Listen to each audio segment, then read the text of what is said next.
Hello বন্ধুরা, কেমন আছো সবাই? আশা করছি যে যেখান থেকে আমার এই ভিডিও দেখছো সকলেই খুব ভালো আছো, সুস্থ আছো। স্বপ্নকা ফ্যামিলির নতুন একটি ভ্লগে তোমাদের অনেক স্বাগত, অনেক ভালোবাসা জানাই। তো আজকে সকাল থেকেই কিন্তু আমি আমার ভ্লগটা স্টার্ট করেছি, তোমরা দেখতেই পাচ্ছ। তো আজকে কিন্তু আমার পড়ানো নেই, আজকে বৃহস্পতিবার। তো আজকে সকাল থেকেই কিন্তু আমি আমার ভ্লগটা স্টার্ট করে দিয়েছি তোমাদের সকলকে সঙ্গে নিয়ে। তো তোমরা দেখতেই পাচ্ছ আমার কিন্তু স্নান হয়ে গেছে, বাসি কাজটা তোমাদেরকে আমি আর শেয়ার করতে পারলাম না। তো এখন কিন্তু আমি বিছানাটাকে গোছাতে চলে এসেছি। তো এখান থেকে আমি আমার ভ্লগটা স্টার্ট করছি। তো আশা করছি আজকের ভ্লগটাও তোমাদের খুব ভালো লাগবে। তো তোমাদের কাছে অনুরোধ রইল পুরো ভ্লগটি তোমরা দেখতে থাকো। কালকে তো গুবলুর জন্মদিন খেয়ে রাতেই চলে এসেছিলাম, ও আজকে হচ্ছে সেই তার পরের দিনের ভ্লগটা। তো আজকে কিন্তু ঈশান বাড়িতে আসেনি, কারণ কি বলতো, ঈশানের স্কুল কিন্তু খোলেনি, ও কিন্তু মামার বাড়িতেই থেকে গেছিলো, যেহেতু ওর মাসিমণি আছে। তো দিদি আসলে কিন্তু ঈশান আর বাড়ি আসতে চায় না, দিদির কাছেই থাকতে চায়। তো এই কারণে, আর আমিও যেহেতু আজকেও চলে যাব সকালে, তো এই কারণে কিন্তু ঈশানকে আর রাতে আনিনি। তো আজকে যেহেতু বৃহস্পতিবার, ঘুম থেকে উঠে সমস্ত কাজকর্ম সেরে পুজোর বাসন ধুয়ে, সমস্ত কাজকর্ম বলতে বাসন তো থাকে না, শুধু ঘরটা মোছা, উঠোনটা ঝাড় দেওয়া, আর কিন্তু পুজোর বাসনগুলোই ধোয়া। আর এই ফুল, বেলপাতা, তুলসী পাতা যেটা বৃহস্পতিবারে তোলার একটা কাজ থাকে, তো সেইগুলোই কিন্তু কমপ্লিট করে আমি কিন্তু ঘরে চলে এসেছি। তো এসে কি করব, বিছানাটাকে কিন্তু আগে গুছিয়ে নিচ্ছি, তারপরে কিন্তু আমি পুজো দেব। আর এদিকে ঈশানের বাবা কিন্তু ঘুম থেকে উঠে গেছে, ও কিন্তু বাথরুমে গেছে। তো কি বলতো, ঘুম থেকে উঠে যদি বিছানাটা পরিষ্কার না থাকে তাহলে কিন্তু পুজো দিতে আমার ঠিক ভালো লাগে না। তবুও যে আমি প্রতিদিনই তুলে পুজো দিই এমনটাও নয়, ব্যতিক্রম তো হয়। কি বলতো, চেষ্টা করি ঘর বারান্দা পরিষ্কার করে তবেই কিন্তু পুজোটা দেওয়ার।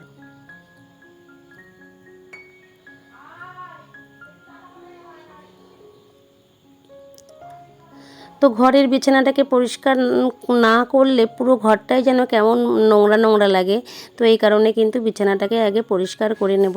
তারপরে এই যে কাঁথাগুলো, এই কাঁথাগুলো কিন্তু এখন খুব দরকার হচ্ছে, জানো তো, হালকা হালকা ভোরের দিকে ঠান্ডা পড়ে গেছে।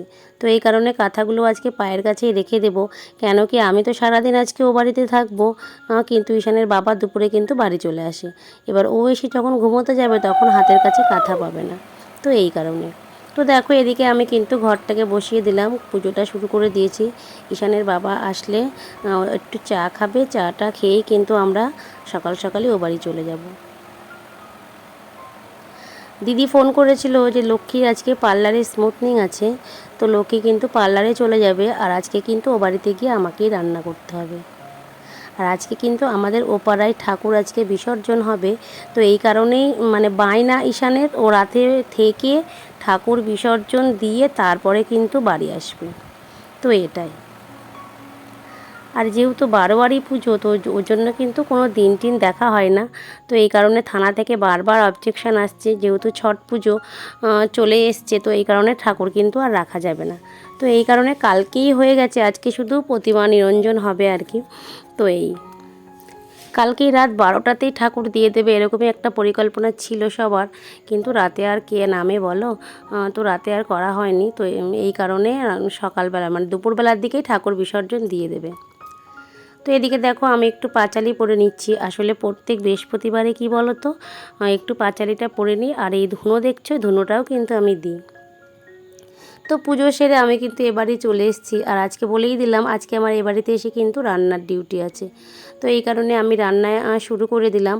আজকে রান্না বেশি কিছু হবে না, আজকে হবে মাছের ঝোল, কাতলা মাছের ঝোল, আর হবে লাউয়ের তরকারি।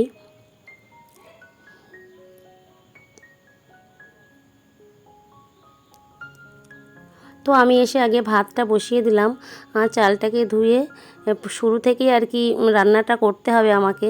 তো এসে দেখছি মোটামুটি রান্নাটা অর্ধেক কাটাকুটি আছে, মানে এই চাল কুমড়োটা ছাড়ানো আছে, এই আর কি। তো এসে বাকিটা আমি ঝটপট করে কাটাকুটি করে আমি কিন্তু রান্নাটা বসিয়ে দিলাম। দিদি অনেক কদিন রান্না করেছে, দিদিরা রান্না করতে ইচ্ছে হচ্ছে না। কেন কি বলো তো, এই বাড়িতে আসলে দিদিকে এখন একটু রান্নার দিকে যেতে হয়। কেন কি, লক্ষ্মী পার্লারে চলে যায়, যখন তখন ওর পার্লার থেকে ডাক চলে আসে আর কি। তো আজকে দেখেছো আমি মায়ের একটা নাইটি পরেছি, এই নাইটিটা কিন্তু নতুন, খুব সুন্দর প্রিন্টটা। তো আজকে আমি আর নাইটি নিয়ে যাইনি, মা আমাকে এই নাইটিটা দিল, বললো নাইটিটা প্রথমে তুইই পর।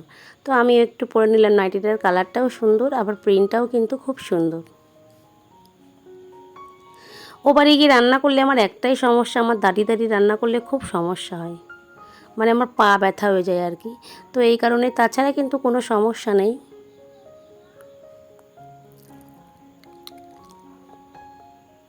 তো একদিকে ভাত আর একদিকে কিন্তু মাছের ঝোলটা আমি বসিয়ে দিয়েছি, তাহলে কিন্তু তাড়াতাড়ি হয়ে যাবে।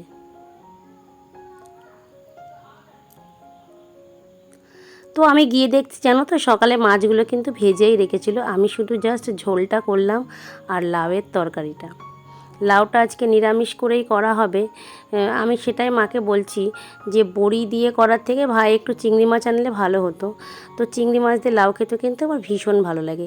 তোমাদের কার কেমন লাগে আমাকে অবশ্যই কমেন্ট করে জানিও যে চিংড়ি মাছ দিয়ে লাউ খেতে কে কে ভালোবাসো। আমি কিন্তু ভীষণ ভালোবাসি, কিন্তু সমস্যা একটাই, চিংড়ি খেলে না আমার অ্যালার্জি হয়। তবু ওই যে ভালোবাসি, খেতেই হবে, এই রকম একটা ব্যাপার।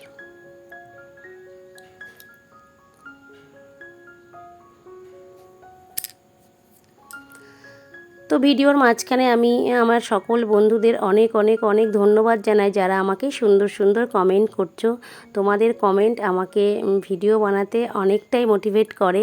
তো সকলকে কিন্তু ধন্যবাদ, থ্যাংক ইউ, অনেক অনেক অসংখ্য ধন্যবাদ। তোমরা এইভাবেই আমার পাশে থেকো, আমাকে সাপোর্ট করো। তো দেখো লাউয়ের তরকারিটাও কিন্তু আমার হয়ে গেছে। কি করেছি জানো, বড়ি দিতে ভুলে গেছি।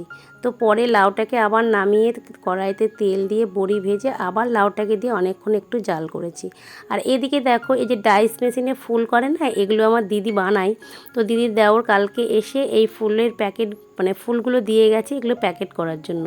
কি বলো তো, দিদি এখানে মা আছে, আমার ছেলে মেয়ে সবাই কিন্তু প্যাকেট গুনে, মানে ফুল গুনে দেয় ওকে, তো ওর একটু হেল্প হয়ে যায়। আর এদিকে দেখো দিদি দোলনাটাকেও একটু চড়ে নিচ্ছে। তো আজকের ভিডিওটা কিন্তু আমি এখানেই শেষ করলাম। সবাই ভালো থেকো, সুস্থ থেকো।